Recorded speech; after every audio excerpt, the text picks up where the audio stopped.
Friends, ఈరోజు మన ఇంట్లో ప్రాన్స్ కర్రీ. సో ఫస్ట్ మనం ప్రాన్స్ని క్లీన్ చేయాలి. ఫస్ట్ మనం మన ప్రాన్స్ని నీళ్ళలో ముంచాలి. నీళ్ళలో ముంచాక చాలా మంది ఒక క్లీనింగ్ పార్ట్ చేయరు. ఆ క్లీనింగ్ పార్ట్ ఏంటంటే మీరు అన్ని చెక్ చేయకుండా ఇదైతే చెక్ చేయరు. సో ఫస్ట్ మనం ఇది ఇట్లా చేసుకోవాలి. సో ఇలా చేసుకుంటే వచ్చేస్తుంది. దాన్ని తీసేసి అయిపోయిందని అనుకోవద్దు. ఈ టైల్ దగ్గర ఉన్న ఇట్లా చిన్న పార్ట్ లాగా ఇట్లా కట్ చేస్తే ఇది ఇట్లా వస్తుంది. సో ఇదన్నమాట. ఇది మాత్రం ఎవ్వరు క్లీన్ చేయరు. షాప్ దగ్గర ఆల్రెడీ మేము కొంచెం క్లీన్ చేయించాం, కానీ ఇంకా కాలే. మనం ఇవి తీస్తేనే 100% అవుతుంది. సో ఇది తీసేసాక మనము ఇవన్నీ చేసేసాను నేనే. సో ఇవన్నీ ఇలా తీసేసుకోవాలి. ఇప్పుడు మన స్టవ్ వెలిగించి ప్యాన్ పెట్టి హీట్ అయ్యాక 2 టేబుల్ స్పూన్స్ ఆయిల్ వేయండి. దాంట్లో 1/2 టేబుల్ స్పూన్ పసుపు వేయండి.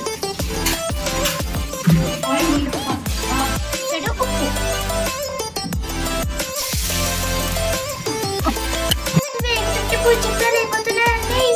ఇలా అవ్వాలి. ప్రాన్స్ పక్కకు పెట్టుకుందాం. ఇవి పక్కన పెట్టుకొని నెక్స్ట్ ప్రాసెస్ ఏంటో వచ్చేసేద్దాం. ఇదే ప్యాన్ లో 3 టేబుల్ స్పూన్స్ ఆయిల్ వేసుకొని హీట్ చేసేద్దాం. సన్నగా కట్ చేసుకున్న ఆనియన్స్ ఆయిల్ లో వేసేద్దాం. ఈ చిల్లీస్ వేసేసుకుందాం.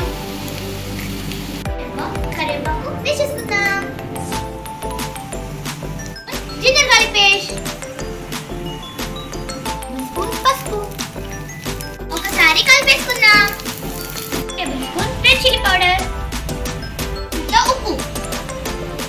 ఇప్పుడు కలిపేసుకుందాం.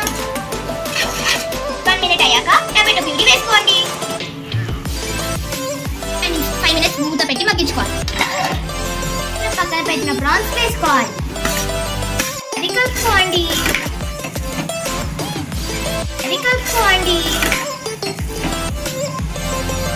వాటర్ వేసుకొని మగ్గించుకోవాలి.